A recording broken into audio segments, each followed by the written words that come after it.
The book of Ephesians is a magnificent tapestry of doctrine and duty, weaving profound theological truths with the practicalities of Christian living. In the first 3 chapters, Paul unveils the mystery of our salvation, our union with Christ, and the spiritual blessings that accompany such an extraordinary status. As we transition to chapter 4, there is a marked shift in emphasis. Paul, having expounded on the believer's position in Christ, now turns to the practice of the believer. He is calling us to a life that is worthy of our calling. Let us dive deep into the opening verses of Ephesians 4 and unearth the treasures they contain. In Ephesians chapter 4, verse 1, Paul says, "I therefore, the prisoner of the Lord, beseech you that ye walk worthy of the vocation wherewith ye are called. I therefore..." Paul often uses the word therefore as a bridge. Here, after setting out profound truths about our identity in Christ and the grace we've received in the first 3 chapters, he is now moving on to the implications. In essence, Paul is saying, because of all that God has done for you, here's how you should respond. This connection between theology, what we believe, and praxis, how we live, is a recurring theme in Paul's letters. The prisoner of the Lord. Paul isn't just referring to his physical imprisonment, which at various times was due to his proclamation of the gospel.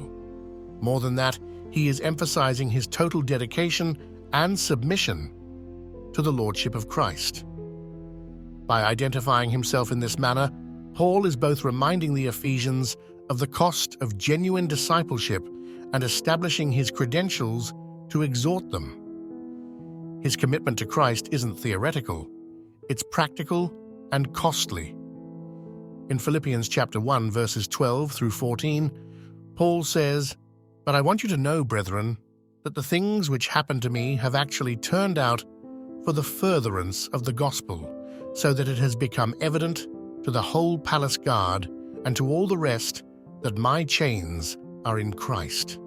And most of the brethren in the Lord, having become confident by my chains, are much more bold to speak the word without fear."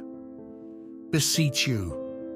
The term beseech is a strong term of entreaty. It's not a casual suggestion, but a heartfelt plea. Given the rich blessings and privileges believers have in Christ, as elaborated in chapters 1 through 3, Paul's intensity suggests that our way of life should be a significant concern. The depth of our doctrine should translate into the dedication of our walk, that ye walk worthy. The metaphor of walk is used throughout the scriptures to describe one's way of life.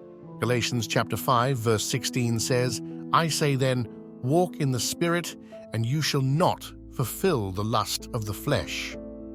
The call to walk worthy underscores the idea of balance or equivalence. Just as a pair of scales should be balanced, our conduct, our walk, should correspond to our calling. Our lives should reflect the gravity and grace of what God has done for us, of the vocation wherewith ye are called. This isn't about our modern sense of vocation as a job or profession. In the biblical context, this refers to the divine call of God on our lives. Every Christian is called by God, not only to salvation, but also to service and sanctification. 2 Timothy chapter 1, verse 9 states, "Who has saved us and called us with a holy calling, not according to our works, but according to his own purpose and grace, which was given to us in Christ Jesus before time began." We are chosen, not for privilege alone, but for purpose. This high calling isn't just about heaven one day, but holiness every day. Verse 1 encapsulates a profound transition from doctrinal exposition to practical exhortation. Paul, with deep emotional fervor, urges believers to ensure that their conduct aligns with their calling. Given the boundless riches we have in Christ, a tepid or inconsistent walk is incongruent. Our lives should radiate the reality of the redemption we've received. Verse 2, "With all lowliness and meekness, with long suffering, forbearing one another in love. Paul says, with all lowliness. The word lowliness translates a Greek word that signifies humility or humble-mindedness. This was not a virtue celebrated in the ancient Greco-Roman world, where it often conveyed the idea of being base or insignificant. However, within Christian theology, humility becomes a profound virtue. It's a recognition of our dependence on God and the refusal to exalt ourselves above others. Christ himself is the epitome of this virtue, as he made himself of no reputation, taking the form of a servant. Philippians. Chapter 2, verses 5 through 7 say, "Let this mind be in you, which was also in Christ Jesus, who, being in the form of God, did not consider it robbery to be equal with God, but made himself of no reputation, taking the form of a bondservant, and coming in the likeness of men." Paul continues, "And meekness. Meekness is not weakness, it's power under control. It's the quality of not being overly impressed by one's sense of self-importance. Moses was described as very meek above all the men which were upon the face of the earth, yet he was a powerful leader. In Matthew chapter 11, verse 29, Jesus described himself as meek and lowly in heart. Meekness is having the right or the power to do something, but refraining for the sake of peace, love, and the benefit of others. With long-suffering, the term long-suffering refers to patience, especially regarding provocations, annoyances, or injuries. It's the ability to endure much without retaliation or revenge. This virtue reminds believers of God's character. The Lord's patience with us is vast. Peter notes in 2 Peter chapter 3, verse 9, "The Lord is not slack concerning his promise, as some count slackness, but is long-suffering toward us, not willing that any should perish, but that all should come to repentance." As recipients of such divine patience, we're called to extend it to others. Forbearing one another. Forbearing means to hold oneself up against in the Greek. It's the idea of restraining oneself, particularly when facing provocation. It implies enduring the imperfections, mistakes, or annoyances of others without immediate judgment or retaliation. This involves a deliberate choice to overlook certain offenses, not out of indifference, but out of love and the pursuit of unity, Paul says, in Colossians chapter 3, verse 13, "Bearing with one another and forgiving one another if anyone has a complaint against another. Even as Christ forgave you, so you also must do." In love. Love is the key to all the aforementioned virtues. Without love, humility might be mere self-deprecation, meekness might be fear, long-suffering might be resignation, and forbearance might be begrudging tolerance. Paul in Colossians chapter 3, verse 14 calls love the bond of perfectness. It's the glue that binds these virtues into a cohesive and genuine Christ-like character. In 1 Corinthians 13, Paul famously extolled the preeminence of love, showing that without it, even the most impressive acts are rendered meaningless. In essence, verse 2 presents a portrait of Christ-like character. These virtues, humility, meekness, long-suffering, and forbearance, are the practical outworkings of love. They require a daily surrender, a continual reference back to the nature and work of Christ, and a constant dependence on the Spirit's enabling power. This is the walk Paul implores believers to embody as a response to the high and holy calling they have received in Christ. Paul continues in verse 3, endeavoring to keep the unity of the Spirit in the bond of peace. Endeavoring.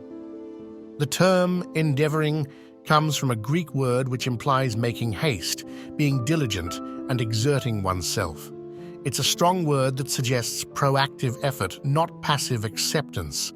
Paul is emphasizing the need for believers to put in conscious and consistent effort.